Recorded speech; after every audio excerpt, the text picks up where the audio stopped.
நான் கல்யாணம் பண்ணி 6 மாசத்துல வந்து இவர் வந்து ஒரு பொம்பளை பொறுக்கின்றத கண்டுபிடிச்சிட்டேன். சரி கண்டுபிடிச்சிட்டேன். எதுக்கு 2வது குழந்தை பெத்துக்கிட்டீங்க? அதுக்கப்புறம் 3வது குழந்தை என்ன பெத்துக்கிட்டீங்க? சரி இவர் வந்து பொம்பளை பொறுக்கின்னு தெரியுதுல, விட்டுட்டு போயிட வேண்டியதானே.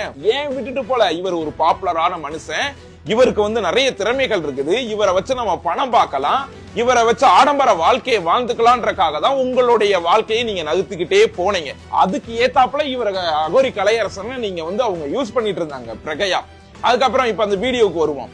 அந்த வீடியோல வந்து எந்த ஒரு ப்ரூஃபுமே இல்ல. இதே நான் பிரகையாவை பார்த்துதான் நான் கேக்குறேன், ஏமா 5 வருஷத்துல உனக்கு வேற ஆதாரமே சிக்கலையா? கோவில்ல இருந்த பொண்ணுட்ட வந்து தப்பா நடந்தாருங்கிற, அதுக்கப்புறம் படிக்க வந்த ஸ்டூடெண்ட்ட தப்பா நடந்தாருன்னு சொன்ன. 5 வருஷத்துல ஒரு 3 சண்டைய வந்து நீ ரெக்கார்ட் பண்ண. நீ ஏன் இதுக்கு முன்னாடி பொண்ணுகிட்ட இருந்ததும் தப்பா இருந்ததும் நெருக்கமா இருந்த ஒரு போட்டோ உனக்கு கிடைக்கலையா? ஏன் அந்த ஒரு போட்டோவை ப்ரூஃபா காட்ட வேண்டியதானே? இன்னொன்னு சொல்லிட்டீங்க, என்ன வந்து செக்ஸ் டார்ச்சர் பண்ணாரு அப்படின்னு. ஒண்ணு ஆம்பளைங்கள் மீது படைக்க 2 விஷயம் தான் திணிக்கிறீங்க. ஒண்ணு என்னை அடிச்சாரு, கொடுமைப்படுத்தினாரு அப்படின்றது ஒண்ணு. 2வது செக்ஸ் டார்ச்சர் ஒண்ணு. இது 2 தான். ஏன் அப்படின்னா இது 2 தானே நம்ம பாத்துக்க முடியாது. அடிச்ச விஷயம் கூட பாத்துக்கலாம். உன்னை அடிச்சாருன்னு சொல்றியே, ஒரு இடத்துலயாவது தழும்பு இருக்கா? ஒரு அடிச்ச காயமோ ஒரு செவந்த காயமோ ஒண்ணுமே கிடையாது. இதே அகோரி கலையரசனை நீ அடிச்சிருக்கிற.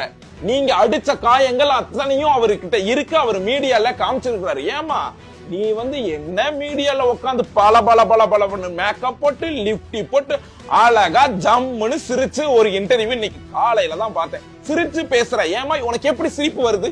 இல்ல எப்படி சிரிப்பு வருதுன்னு நான் கேக்குறேன். ஒரு பாதிக்கப்பட்ட ஒரு பெண் ஒரு 3 குழந்தைங்களை வச்சு கணவன் விட்டுட்டு போயிட்டாரு, கணவன் சரியில்லை அப்படின்னா அந்த பெண் மீடியால வந்து பேச முடியுமா? ஐயோ 2 பொட்டப்புள்ள ஒரு பையன், நம்ம எப்படி கரை சேர்க்க போறோம், என்ன பண்ண போறோம் அப்படின்னு தான் இருக்கும். உனக்கு எங்கிட்ட இருந்து சிரிப்பு வந்துச்சு? இதே சாதாரண ஒரு மனிதன் மீடியால இருக்கிற ஒரு லேடியை நீங்க கூட்டு பாருங்க, அவங்களால பதில் பேச முடியாது. வாய்ஸே வெளியில வராது. ஏன் அப்படின்னா அவங்களுக்கு அந்த சொல்லுவாங்களே, துக்கம் தொண்டைய அடைக்குது அப்படின்னு சொல்லுவாங்க. எங்க ஊர் சைடு பாவம் அந்த பொண்ணுனால சொல்ல முடியலப்பா, துக்கம் தொண்டை அடைக்குது அப்படின்றத எங்க ஊர்ல சொல்லுவாங்க. உனக்கு அப்படி இல்லையே, ஜாலியா கேஷுவலா வந்து நீங்க இன்டர்வியூ கொடுத்துட்டு இருக்கீங்க. நாங்க பாக்குறவங்க எல்லாம் என்ன முட்டாளா கேக்குறாரு. குடிக்கிறதுக்கு 1000 ரூபாய் பணம் வேணும், குடிக்கிறதுக்கு பணம் வேணும்னு இவங்க சொல்றாங்க. அதுல வந்து அவர் கேட்டது என்ன?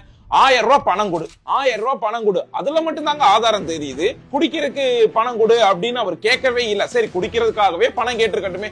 ஏன் குடிக்காதவர்கள் யார்? சாதாரண மனிதர்கள் குடிக்கிறாங்க, சுவாமிகள் குடிக்கிறாங்க. ஏன் நம்ம குடிக்கிற சுவாமிகளே எத்தனையோ ஒரு சாமிகள்லாம் இருக்கிறாங்க. நம்ம வந்து இப்ப சாமிக்கு வந்து படைக்கிறோம், அதையும் நம்ம பார்த்திருக்கோம். இது வந்து அபாண்டமான ஒரு பொய். என்ன அப்படின்னு கேட்டீங்கன்னா, விபச்சார விடுதியில புடிச்சாங்க அப்படின்னு. சரி விபச்சார விடுதியில அந்த ஒரு லேடி மட்டும் தான் இருந்தாங்களா? விபச்சார விடுதியில 5-6 லேடிஸ் இருந்திருப்பாங்க. சரி எல்லாருமே கஸ்டமரை சந்திக்க போயிட்டாங்கன்னே நம்ம வச்சுக்குவோம். கலையரசன் வந்து பாத்தீங்க அப்படின்னா ஏதாவது ஒரு லேடி கூட இருந்தாரா? நெருக்கமான இருந்த போட்டோ இருக்கா? இல்ல ஏதாவது ஆடியோ இருக்கா? நீ கிட்டத்தட்ட 4 வருஷமா தொந்தரவுன்னு பிரகையா வந்து எல்லா மீடியாலும் பரபரப்பா சொல்றாங்க. அதாவது ஒரு லேடி வந்து மீடியாவுக்கு முன்னாடி சிம்பத்தி கிரியேட் பண்ணி அந்த நீலி கண்ணீர் எங்க ஊர் சைடு சொல்லுவாங்க, நீலி கண்ணீர் வடிக்கிறா பாருங்க அப்படின்னு சொல்லுவாங்க. அந்த நீலி கண்ணீர் வடித்தா எல்லாருமே நம்பிடுவாங்க அப்படின்றக்காக எங்க நம்ம அகோரி கலையரசன் முன்னாடி மீடியாவுக்கு முன்னாடி வந்துருவாரோ நினைச்சுக்கிட்டு இவங்க முன்னாடியே வந்து இந்த மீடியா முன்னாடி நீலி கண்ணீர் வடிச்சிட்டாங்க. நான் அங்க பார்த்தேன் இங்க பார்த்தேன், விபச்சார விடுதியில வந்து புடிச்சிட்டு வந்தேன் அப்படின்னு. அது விபச்சார விடுதியே கிடையாது. அங்க அவர் ஒரு பூஜை பண்ண கூட போயிருக்கலாம். அவங்களே வந்து ஒரு வீடியோல சொன்னாங்க, காளி சிலை எல்லாமே எடுத்துட்டு போயிட்டாரு. சரி எடுத்துட்டு போய் அவங்க பூஜை பண்ண கூட போயிருந்திருக்கலாம். அது விபச்சார விடுதின்னு அவங்களால நிரூபிக்கவே முடியலையே. இத்தனை வருஷம் அந்த இன்னொன்னு சொல்றாங்க, இவருக்கு வந்து பாத்தீங்க அப்படின்னா